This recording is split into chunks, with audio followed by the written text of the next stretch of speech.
Hi, my name is Matthew Espina Harris, and I am a musician and artist located in San Francisco. My project is Makabagong Kumparsa, which is a Rondalla project that celebrates Rondalla music of the Philippines from old and new.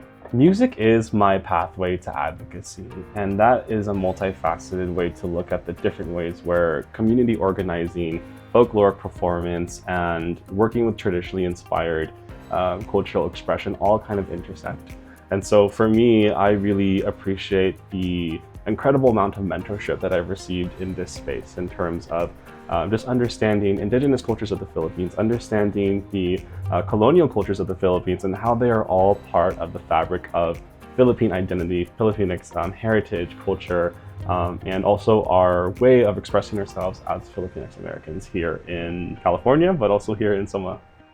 There are so many mentors that I have to thank for where I am now within the Filipino community. First and foremost, in my first year really exploring after my first PCN, there was Erna Cruz Louie, who really introduced me to Filipino folkloric performance, dance, music. And so I have a lot of love for Ate Erna as a foundational person that really paved the way for me to grow in my understanding, but also to introduce me to this incredible network.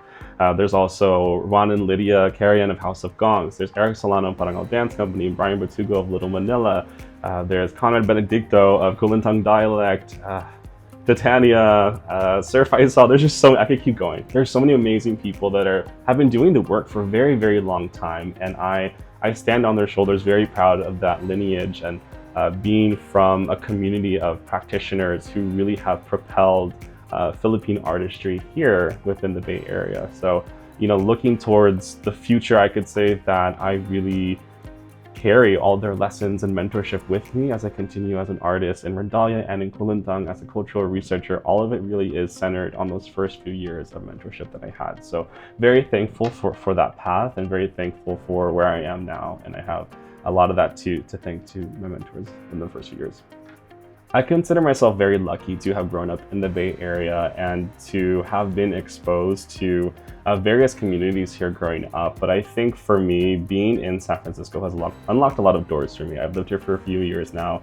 I grew up in the East Bay, but I think just being in NorCal is a pleasure and a privilege because we have so many different cultural practices that exist here, Filipino cultural practices that exist here. And there's so much support in terms of artistry and development and cultural expression. There's so many events and dance companies here. So there is just a lot to be thankful for as a resident of San Francisco, as an artist that practices a lot in terms of music, folkloric dance, you know, small business here in SOMA Pilipinas. So I think for me, I really think that being in San Francisco has unlocked a lot of doors for me as an artist. I would say the most meaningful aspects of being part of BALAY KREATIVE, as well as under the umbrella and care of Cultivate Labs, I think there's just so much that there is offered to artists and small business owners. So as the owner and operator of PamanaTreasures, I have been to many, many events in Capitol Gardens. And so through that alone, I've garnered so many friends and so many connections within the community, and to evolve my presence here within this community to not just be a small business owner, but also now as a resident artist, I think that is one of the most valuable aspects of development for me as an individual here in San Francisco. But I think it's the network and it's the support that I am able to get here that I find really valuable. So I'm very excited to take on this project with the support of BALAY KREATIVE. I think Makabagong Kumparsa is going to be a really fun event, really fun production. So I'm very, very thankful for the opportunity to work with this team. What I think a lot of Filipinx youth might not understand or might not have been exposed to yet really is the deep history that our people have here in California. It goes back centuries, but in the last 100 years, we have made incredible movements in terms of labor, of artistry, of housing. So much of advocacy here in California is rooted within the Filipino community. And so I think in terms of looking towards the future, how do we integrate newer generations? It's really continuing to fight for these stories.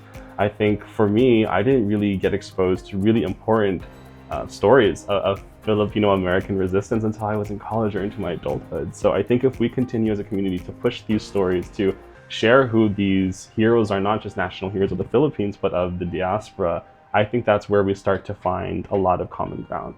And so I hope that through various forms of advocacy, it could be music, it could be dance, it could be getting involved, volunteering, I think all of them are valid paths to really finding community and to really building ourselves up as an entire global community. If I could give my younger self advice, I would tell young Matt to start seeking myself out earlier. And so what I mean by that is that I let a lot of my career trajectory define who I am, but so much of who I am today is based off my community work. And had I known that that would have taken me to places like BALAY KREATIVE, I would have sought that out a lot sooner. And so I hope that for anyone listening, that you can take that into consideration, whether it be for yourself, for your younger siblings, your cousins.